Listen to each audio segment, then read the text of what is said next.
पटवून देत असतात, पण पटवून घेण्यासाठी जी बुद्धी असते, आमची बुद्धी ही पटवून देणाऱ्यांच्या बुद्धी एवढी चपळ नसते, हे डॉक्टर काकांचं म्हणणं आहे, माझं नाही.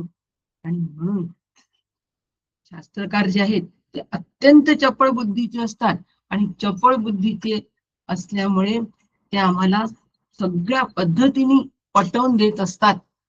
आणि बस ह्याच नियमाला धरून अद्वैतच सत्य आहे हे आम्हाला आचार्यांनी पटवून दिलेलं आहे. पण त्याआधी पूर्वमतांचा सुद्धा आम्हाला थोडा विचार करायला पाहिजे, कारण ज्यावेळेला पटवून घ्यायचं असतं त्यावेळेला काय पटवून घ्यायचं आणि कसं पटवून घ्यायचं हे फार महत्वाचं असतं. आणि म्हणून पटवून घेण्यासाठी म्हणून इथे सांख्यांचं आणि इथे वैशेषिकांचं, सांख्यांचं, मतांचा सुद्धा विचार केलेला आहे, परामर्श घेतलाय. ते म्हणतात की कारणच कार्यरूपाने उत्पन्न होतं, असं त्यांचं म्हणणं आहे. कारणच कार्यरूपाने जर उत्पन्न होत असेल, आणि कारण तर अज आहे, कारण ब्रह्म ते अज आहे, मग कार्य पण अज आहे, अज राहील की नाही, असं त्यांचं म्हणणं आहे. पण मग आचार्यांचं, शास्त्रकारांचं म्हणणं आहे की हे शक्य नाही, हे शक्य नाही. कारण कार्य ज्या ठिकाणी असतं, कार्य झालं म्हणजे उत्पत्ती झाली की नाही, कार्य म्हणजे उत्पत्ती की नाही, मग जिथे उत्पत्ती आहे तिथे अजत्व मोडलेलं आहे. साधा नियम पटवून घ्यायचा आहे, पटवून घेण्यासाठी हे मुद्दे आहेत. म्हणून तिथे अजत्व मोडलेलं आहे. पण जिथे जिथे आम्हाला आता उत्पत्ती दिसते त्या ठिकाणी स्थिती आहे आणि लय पण आहे, हे आम्ही लक्षात घ्यावं. आणि उत्पत्ती स्थिती उपनिषद स्पष्ट सांगतं की ब्रह्म हे अज असल्यामुळे, अद्वैत हे अज असल्यामुळे इथे उत्पत्ती सांगणे शक्य नाही, म्हणून स्थिती सुद्धा सांगणं शक्य नाही, लय सुद्धा सांगणं शक्य नाही. म्हणून उत्पत्ती स्थिती लय नाही असं जे ठिकाण आहे ते ठिकाण मी आहे. म्हणून उत्पत्तीच्या ठिकाणी आम्ही उत्पत्तीला सत्यत्व न देता त्यामध्ये न ते मी नाही, ते मिथ्या आहे एवढं लक्षात घ्यायचं. ज्या ठिकाणी उत्पत्ती स्थितीला आहे ते मिथ्या आहे आणि ब्रह्म सत्य आहे, अज आहे, ते मी आहे. अशा पद्धतीचा अनुभव घेणं याला साधना असं म्हणतात. आणि ही साधना आम्हाला डॉक्टर काकांनी फार सुंदर पद्धतीने ह्या कारिकांच्या माध्यमातून सांगितलेली आहे. म्हणून आता दुसरी कारिका जी आम्हाला सांगते, पुढची कारिका जी सांगते 12वी कारिका, अशी सांगते की कार्य आणि कारण हे एकरूप आहे.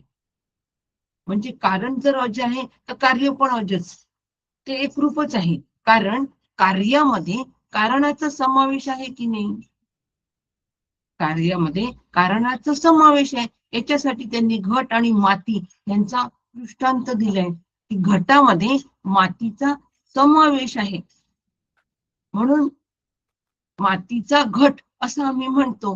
म्हणजे त्यांचं कार्य आणि कारण हे एकरूप आहे की नाही, तसं कार्य आणि कारण म्हणजे ब्रह्म आणि त्याच्यापासून निर्माण झालेलं जे कार्य आहे हे एकरूप आहे असं पूर्व मीमांसकांचं मत आहे. परंतु यावर सुद्धा आचार्यांनी सांगितलं आहे की कार्य आणि कारण एक आहे असं जे म्हणतात हे सुद्धा तितकं बरोबर नाही. आणि त्यासाठी दिलेला घट आणि मातीचं, घट आणि माती याचं जे उदाहरण दिलं, दृष्टांत दिला, तर त्याच्यामध्ये घटामध्ये असणारी जी माती आहे त्या मातीने आपला धर्म सोडलाय का? आपला धर्म सोडला नाही, कारण माती पण नाशवंतच आहे, ती आपला धर्म सोडत नाही. मग हे जर आहे तर मग ब्रह्म हे कारण आणि जगत हे कार्य जर आहे, तर ब्रह्म जो धर्म आहे अजत्व, अज अजर आणि अमरत्व, हा जो ब्रह्माचा धर्म आहे हा धर्म या कार्यामध्ये कसा सुटेल? जर माती आपला धर्म सोडत नाही तर ब्रह्म सुद्धा आपला धर्म कसं काय सोडणार आहे?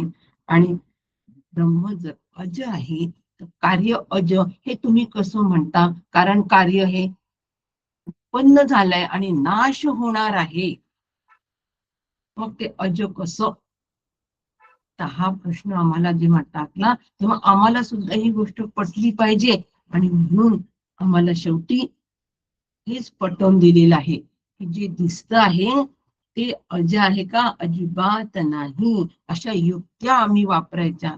शास्त्रकारांनी युक्त्या करून दिल्या आणि ह्या युक्त्या वापरून शेवटी आम्हाला शास्त्रकारांना आचार्यांना एकच गोष्ट सांगायची, आत्मा नावाचं जे तत्व आहे तेच फक्त आहे, त्या पलीकडे काही नाही, ते मी आहे.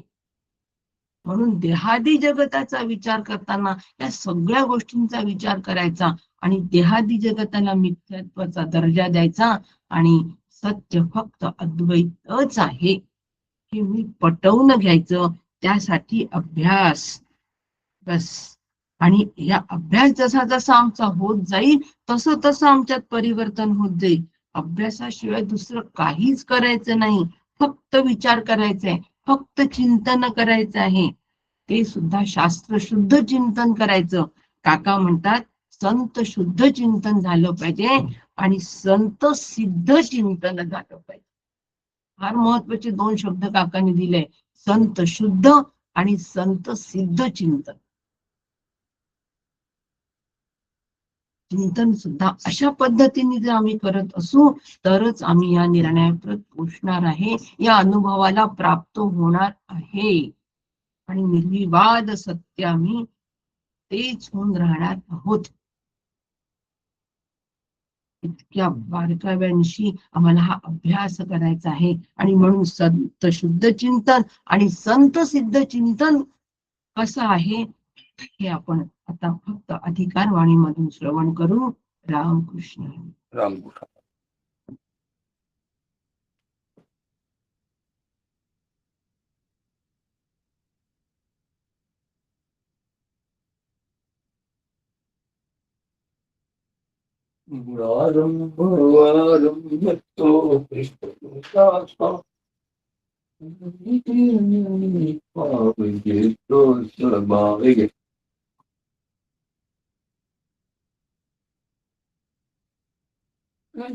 समोर आता राजभाग समोर ठेवले दिसते.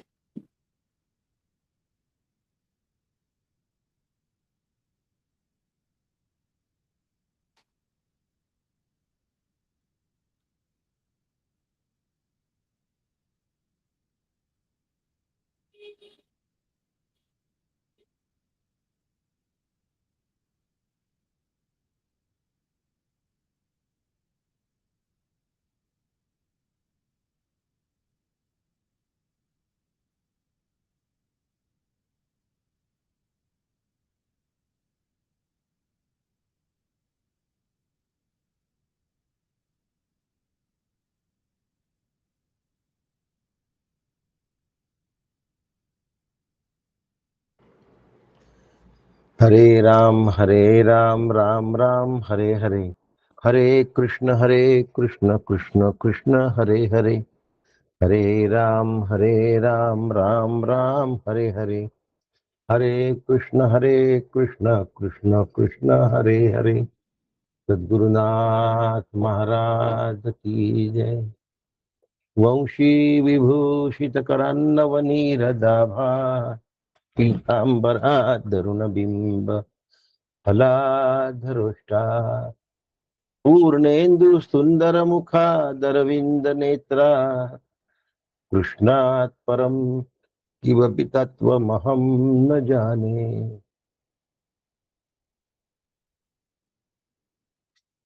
शंकरं शंकराचार्यः सद्गुरु सर्वसन्निवः सर्वेषां शंकरः सन्तु सच्चिदानन्दरूपिणः.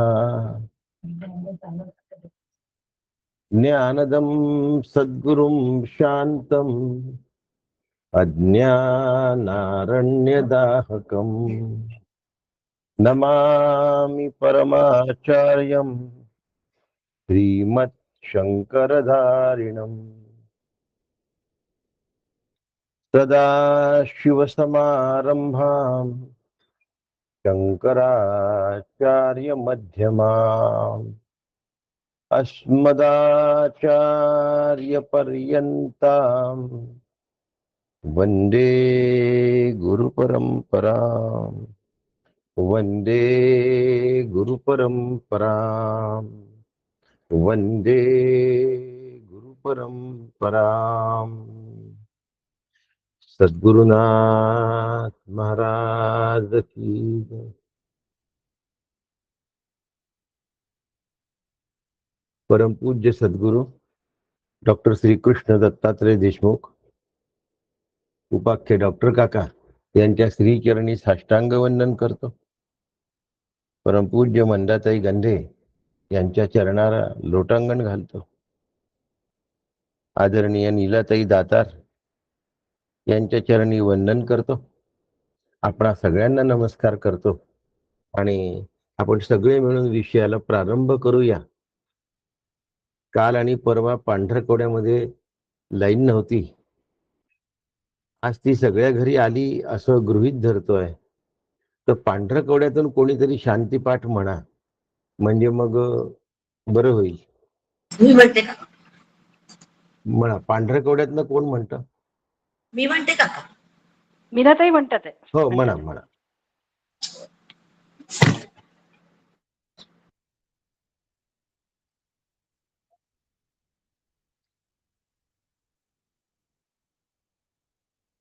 म्हणावं. ऐकावे यज्ञ कर्मी समर्थ व्हावे, नेत्री शुभची पहावे आम्ही सदा, इंद्रिये आणि शरीर स्थिर करून स्तुतपर, देवा लागी आयुष्यित कर हो आम्ही इंद्र महान कीर्तिवंत, उषा अति ज्ञानवंत, चक्ररूप गरुड बलवंत, अरिष्टनाशी जो चतुराननाचा पुत्र, बृहस्पती ज्ञानवंत, आमुचे कल्याण अनंत करो सदा. सद्गुरुनाथ महाराज नमस्कार करते.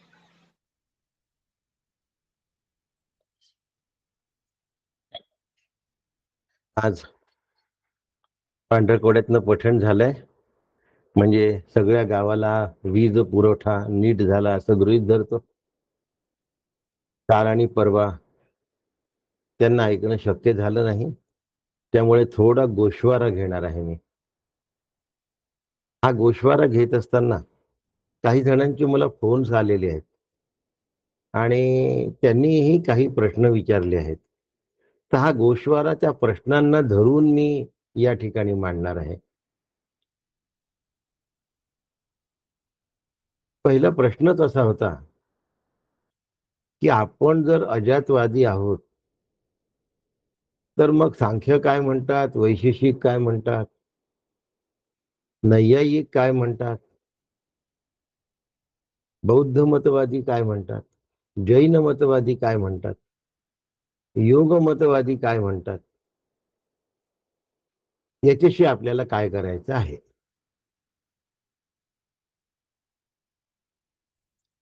सगळ्यात पहिला प्रश्न आहे की सांख्य, चार्वाक इत्यादी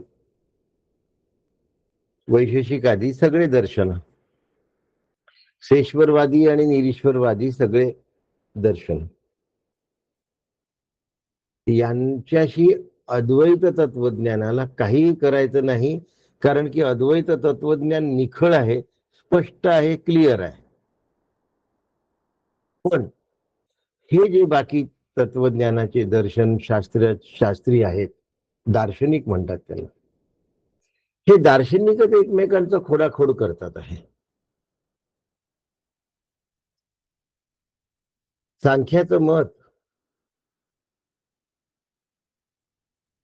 वैशेषिकांनी खोडलं आहे, वैशेषिकांचं मत न्यायदर्शनाने खोडलेलं आहे आणि न्यायदर्शनाला योग दर्शनाने तडा देण्याचा प्रयत्न केला आहे.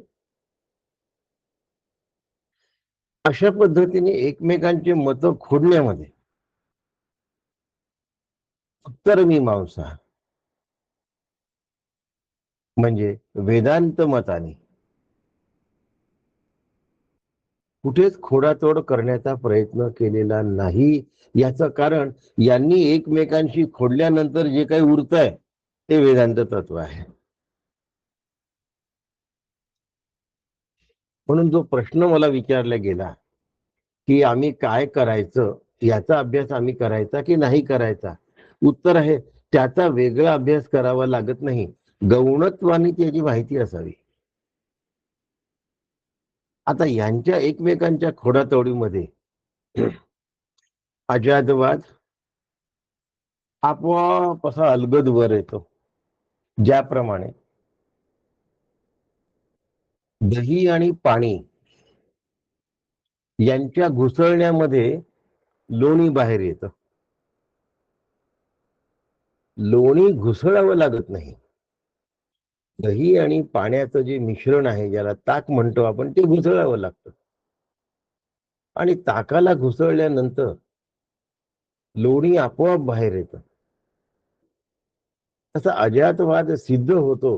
अजातवादाला सिद्ध करण्यासाठी दुसऱ्या कुठल्याच वादाची गरज नाही, कारण तो अजात आहे, तो झालेलाच नाही. जगत नावाची गोष्ट झालेली नाही आणि जीव नावाची गोष्ट अस्तित्वात नाही, हे सांगणारा अजातवाद. पण त्याला पुन्हा सिद्ध काय करायचं? जीव आणि जगत झालंच नाही असं जे म्हणणारे आहे त्यांना सिद्ध करण्याचा प्रश्नच उद्भवत नाही, कारण त्यांच्या सिद्धीकरणाचाही एक वेगळा खटाटोप अजातवाद्यांना नको आहे. अजातवाद ही स्थिती आहे आणि मायावाद ही त्याच्या मागची विचारसरणी आहे. त्याच्यामुळे वापर मायावादाचा करायचा आहे. मी अजातवादामध्ये असतो असं कुठल्या संतांनी कधी म्हटलेलं नाही. कळतंय का माझं म्हणणं? काकांचं दिलेलं उदाहरण आज स्पष्ट करतो म्हणजे कळेल.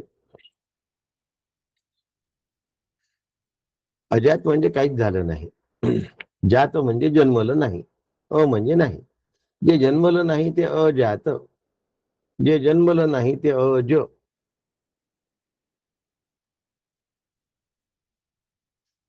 ज्ञानेश्वर महाराज जेवायला बसले आणि तव्यावर भाकरी किंवा पोळी थापली तर ती पोळी खातील की तवा खातील? याचं उत्तर पोळी खातील असं आहे. कारण अजातवादामध्ये तवाही झालेला नाही आणि पोळी झालेलं नाही.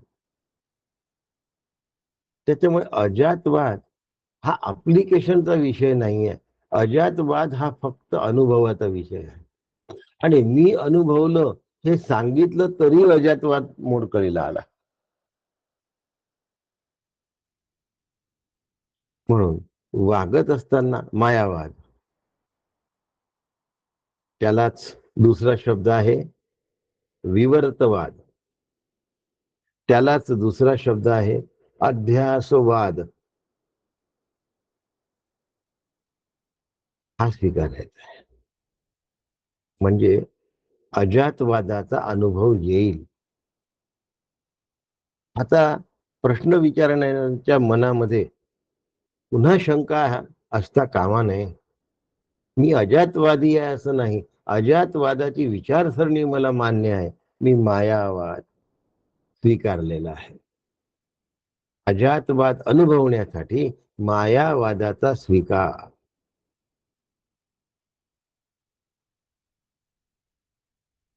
सर्व ब्रह्मवाद, ईश्वर कारणवाद, परिणामवाद, बिंब प्रतिबिंबवाद, या व्यतिरिक्तही अनेक वाद आहेत. आपला अजातवाद हा वादे वादे जायते तत्वबोधामध्ये आहे. वादानी तत्व स्वरूपाची जाण तयार होते, हा अजातवाद आहे. अजातवाद्याला वाद करावाच लागत नाही.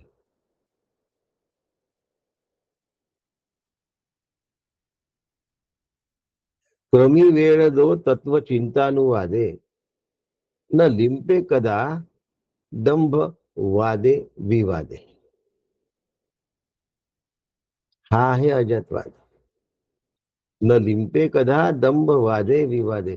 आता एवढा मोठा वाद समर्थांनी मनोबोधामध्ये मांडला आहे. म्हणून मनाचे श्लोक हे मनोपनिषद आहे, हे लक्षात ठेवा.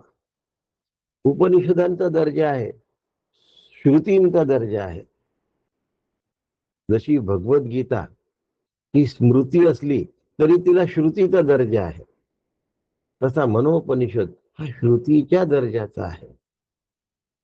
आपल्याला हे कळून घ्यायचं आहे की मी कुठल्याही वादाच्या भानगडीत नाही, पण आम्हाला नक्की कळलं पाहिजे की जग निर्माण झालेलं नाही, जीव निर्माण झालेला नाही आणि देहही निर्माण झालेला नाही. मग हे प्रश्न निर्माण होणार नाही.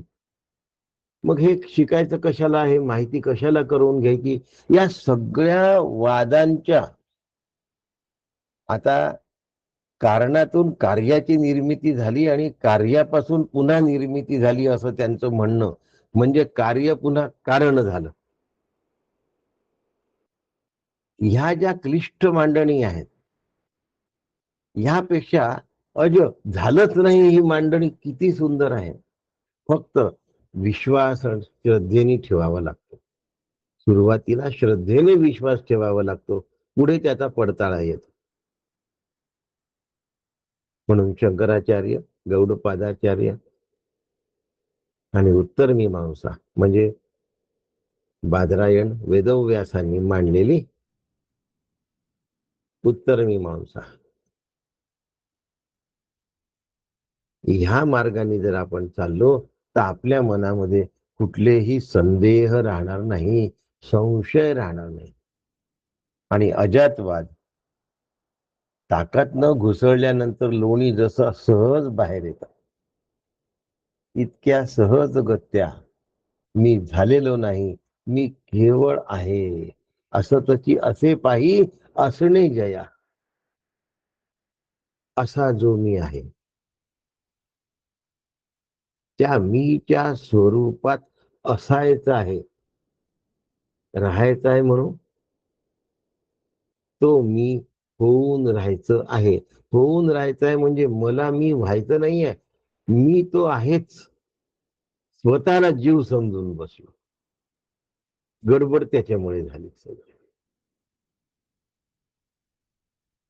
मी आहेच तो बेसिकली. मी आहे सिद्ध करावं लागत नाही, सिद्धच आहे, लक्षात ठेवा.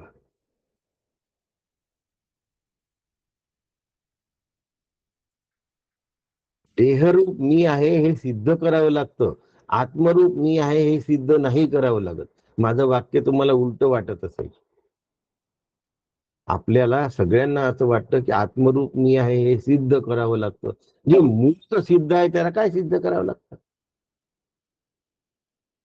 जे असिद्ध आहे त्याला सिद्ध करावं लागतं.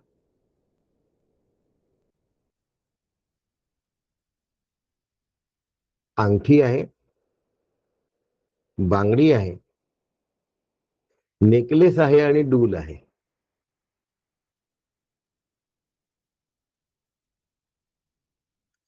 डुलाला हे सिद्ध करावं लागतं की मी डूल आहे, कारण मला कानातच बसवलं जातं, हातात डूल नाही घातल्या जात. बांगडीला हे सिद्ध करावं लागतं कारण तिला गळ्यामध्ये नाही बसवता येत. अंगठीला नाकात नाही घालता येत, तिला सिद्ध करावं लागतं मी अंगठी आहे म्हणून. प्रत्येकाला स्वतःच्या सिद्धीसाठी काही ना काही करावं लागतं. सुवर्णाला मी सुवर्ण आहे हे सिद्ध नाही करावं लागत, सोन्याला मी सोनं आहे हे सिद्ध करावं लागत नाही. बोटात घाला, हातात घाला, गळ्यात घाला की कानात घाला, मी सोनं आहे हे सोन्याला सिद्ध करावं लागत नाही, अजातवादाला सिद्ध करावं लागत नाही.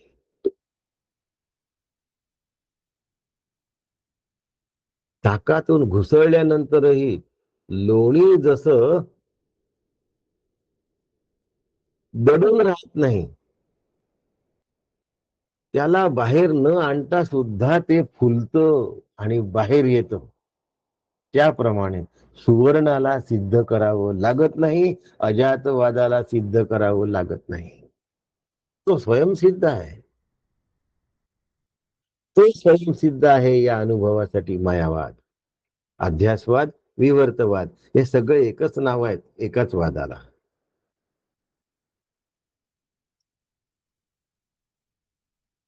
पांढरकोड्याच्या अनेकांना परवा ऐकता आलं नाही आणि म्हणून एकदा मनातल्या शंका सगळ्यांच्या निघून जाव्यात की आम्ही कशाला या वादांच्या भानगडीत पडावं. वादांच्या भानगड नावाचा प्रश्न नाही. आम्हाला विचारसरणी कशा कशा प्रकारच्या असू शकतात हे आम्हाला लक्षात घ्यायचं आहे.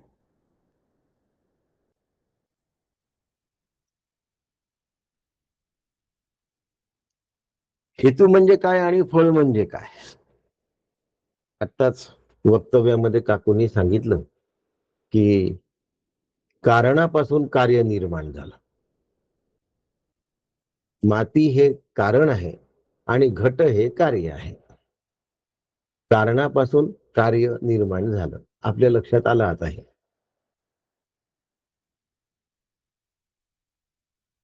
पण ब्रह्म हे कारण नाही आहे जगत निर्माण होण्याचं. ब्रह्म हे जर कारण असतं तर ब्रह्म नष्ट झालं असतं.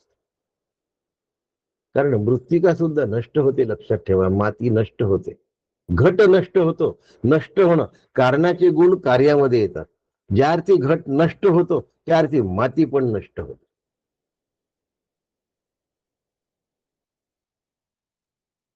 पाण्यामध्ये विरली हो माती, नष्ट झाली. पाणी अग्नीमध्ये संपतं आणि प्रलयांची सगळं संपतं. पृथ्वी, आप, तेज, वायू, आकाश. म्हणून कारण सुद्धा कार्याप्रमाणे नष्ट होतं. नष्ट होणे हे कार्याचे कारणाचे गुण आहे. पण ब्रह्मापासून जगत निर्माण झालं नसल्यामुळे ब्रह्म नष्ट होण्याचा प्रश्न नाही. कारण जगताचं ब्रह्म कारण नाही.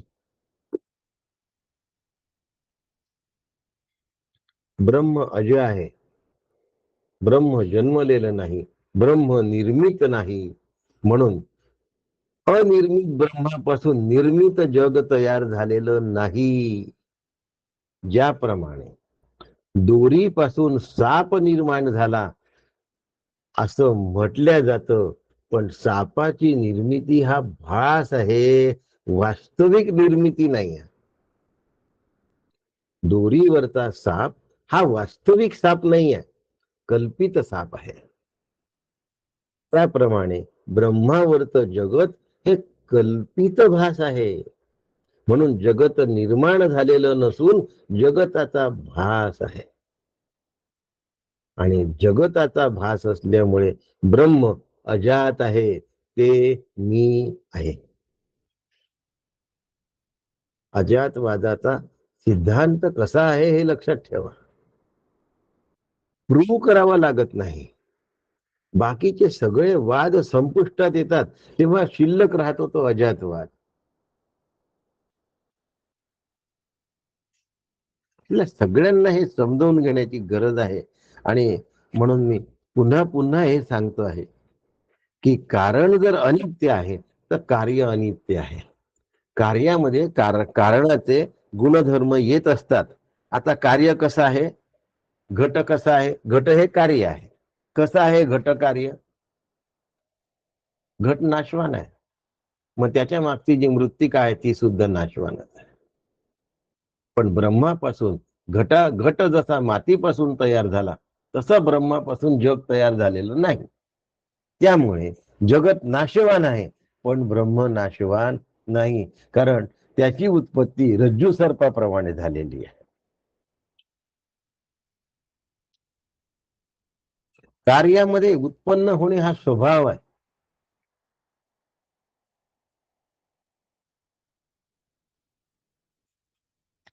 एका ठिकाणी म्हणायचं कार्य आणि कारण अभिन्न आहे असं म्हणायचं, आणि दुसऱ्या ठिकाणी कार्य नाशवान आहे आणि कारण अजय आहे असं म्हणायचं, हे नाही ना बरोबर. जसं कारण तसं कार्य.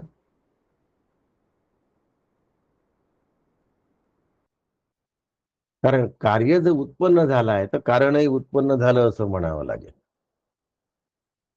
आणि कार्य झालंच नाही म्हणत असाल तर कारण आहे असं म्हणण्याला काही अर्थ उरत नाही.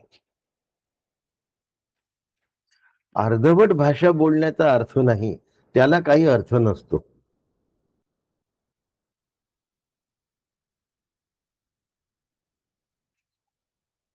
हेतू आणि फल असे दोन शब्द समजावून सांगितले होते. फल शब्दाचा अर्थ देहादी संघात असा होतो आणि हेतू शब्दाचा अर्थ धर्म आणि अधर्म असा होतो. आधी हेतू असतो की आधी फळ असतं?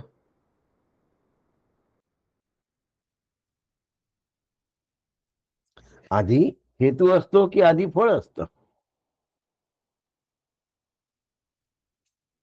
आधी पाप पुण्यात्मक कर्म असतात आणि त्याच्यामधून देहादी संघात निर्माण झालेला असतो. आता पाप पुण्यातून देह निर्माण झाला की देहानी पाप पुण्य तयार केलं? प्रश्न आहे. म्हणून कारणाचं कार्य हे फल होत नाही, म्हणून मुद्दा मांडलेला आहे. काय मुद्दा मांडलेला आहे की बीजापासून जगत फळ तयार झालं की फळापासून बीज तयार झालं. हेतू आणि कारण या विषयातून निघालेला मुद्दा आहे की बीजापासून फळ तयार झालं की फळापासून बीज तयार झालं. फळापासून जर बीज तयार झालं असेल तर आधी फळ कसं तयार झालं हे सांगा. आणि बीजापासून जर फळ तयार झाले असेल तर आधी बीज कसं तयार झालं हे सांगा. आधी बी की आधी फळ? हा प्रश्न अनुत्तरित राहतो.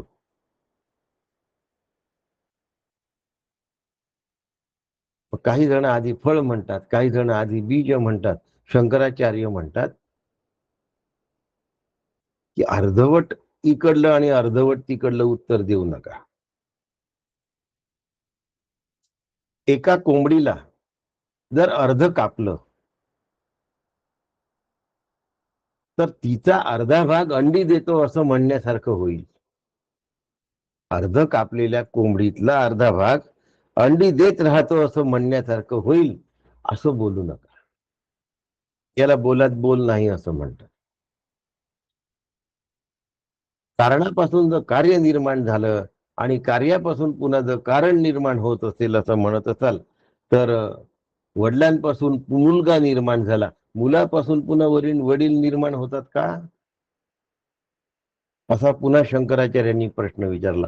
पहिला कोंबडीचा प्रश्न विचारला, दुसरा बीज आणि फलाचा प्रश्न विचारला, पिता आणि पुत्राचा प्रश्न विचारला. असे 3 प्रश्न शंकराचार्यांनी उपस्थित केले आणि ते उपस्थित केल्यानंतर पुन्हा पूर्व पक्ष म्हणतो नाही, दोन्ही आहे ना एकाच वेळी निर्माण झालं.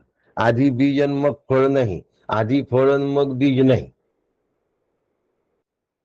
आधी कोंबडी आणि मग अंड नाही, आधी अंड आणि मग कोंबडी नाही, दोन्ही एकाच वेळी निर्माण झालं. ज्याप्रमाणे गायीचे 2 शिंग एकाच वेळी निर्माण होतात त्याप्रमाणे हे दोनही एकाच वेळी निर्माण झालं. म्हणून हेतू आणि फळ दोन्ही एकाच वेळी निर्माण झालं. त्यांचा कार्यकारण संबंध होऊ शकत नाही. इथपर्यंत आपण परवा आलो होतो. ही 16 नंबरची कारिका आहे. आता दोन्ही एकाच वेळी निर्माण जर झाले तर यांच्यातील परस्परांचा संबंधाचा अभाव होऊ शकेल काय? दुसरं, शिंग निर्माण झाली असं म्हणत असाल आणि शिंग निर्माण होतात असं म्हणत असाल तर सस्याला शिंग निर्माण का होत नाही असा प्रश्न आहे. म्हणून असत पदार्थापासून सत वस्तूची निर्मिती होऊ शकत नाही. म्हणून कुठल्याही परिस्थितीत सस्याला शिंग निर्माण होऊ शकत नाही. म्हणून सगळे पदार्थ असत आहेत, जगतातले सगळे पदार्थ मिथ्या आहेत, अनित्य आहेत, असत आहेत. असत पदार्थापासून सतची निर्मिती होऊ शकत नाही. एका घड्याळीपासून दुसरी घड्याळ निर्माण होऊ शकत नाही. म्हणून असत पदार्थ आणि सत वस्तू यांच्यात कार्य आणि कारण असा संबंध राहू शकत नाही. म्हणून सत वस्तू असद वस्तूचं कारण ठरत नाही. कळताय तुम्हाला? प्रथम कोणाची उत्पत्ती झाली हे तुम्हाला सांगावं लागेल. असं 17 आणि 18 नंबरच्या कारिकेमध्ये म्हणतात. तर प्रथम कोणाची उत्पत्ती झाली ते तरी आम्हाला सांगा. त्यावेळेला त्यांना उत्तर दिलं जातं की तुम्ही सांगू शकत नाही, मग म्हणता कशाला? तुमच्या प्रश्नामध्ये सामर्थ्यच नाही.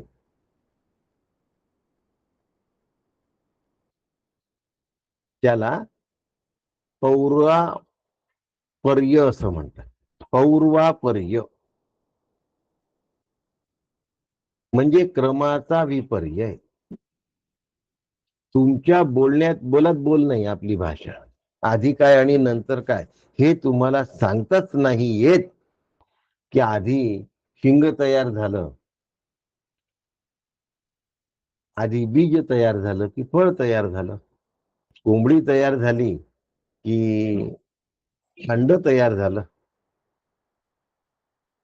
मग हे जर तुम्हाला सांगता येत नाहीये तर तुमच्या बोलात बोल नाहीये. तुमच्या बोलात बोल नाहीये. तुमच्या क्रमामध्ये विपर्यय आहे, म्हणजे पौर्वापर्य म्हणतात त्याला. तुमच्या बोलण्यामध्ये उत्तर देण्याचं सामर्थ्य नाहीये. कारण अज्ञान, कारण अविवेक, कारण मूढता.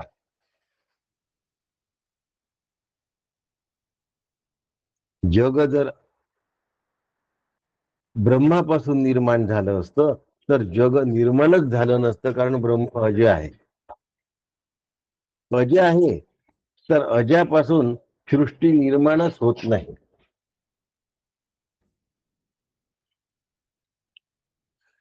अजय ब्रह्मापासून जग निर्माण होतच नाही, कारण ब्रह्म अजय आहे.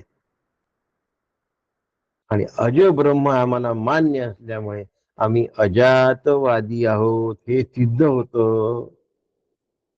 सांख्य, वैशेषिक आणि इतर मतवादी आपापसात मतभेद करत बसो. अजातवाद्यांना आपला वाद सिद्ध करण्याची गरज नाही.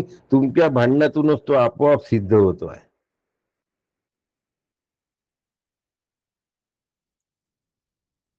आणि म्हणून मग त्यांनी बीजांकुर वाद नावाचा 20व्या कारिकेपासून वाद मांडलाय. आज आपण 19 कारिकांपर्यंत पूर्ण केलेला आहे.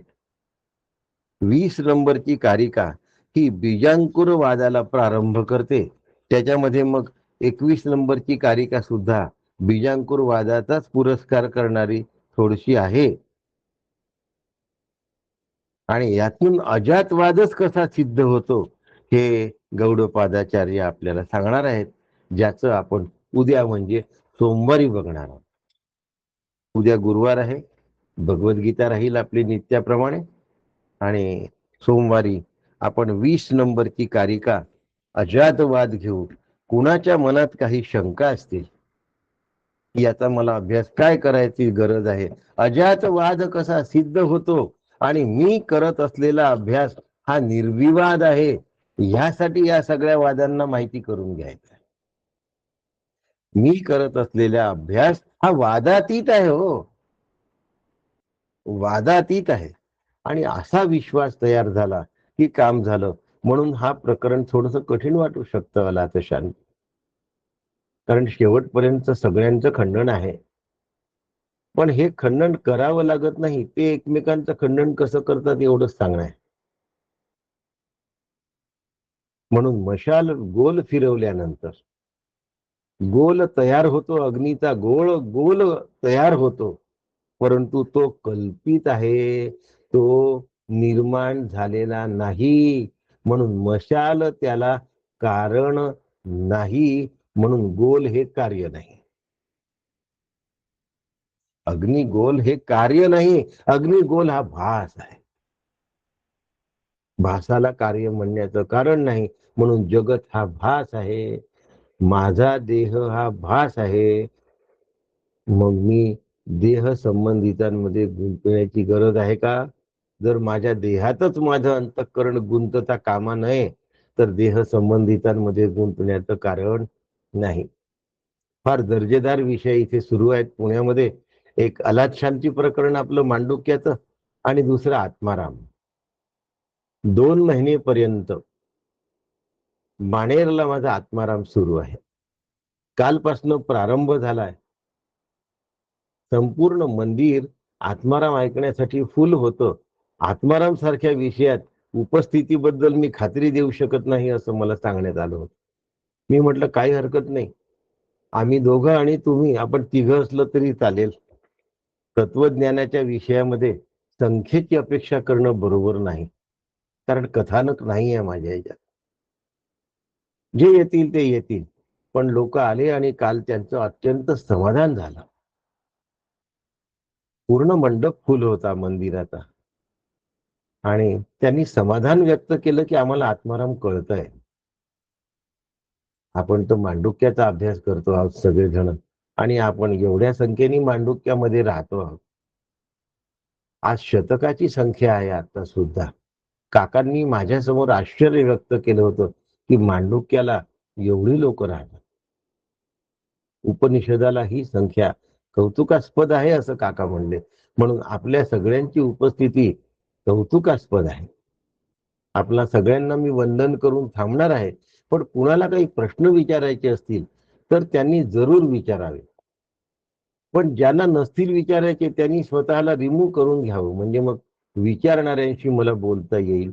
त्यांनी आपला व्हिडिओ सुरू करून प्रश्न विचारावे, काहीच हरकत नाही. मी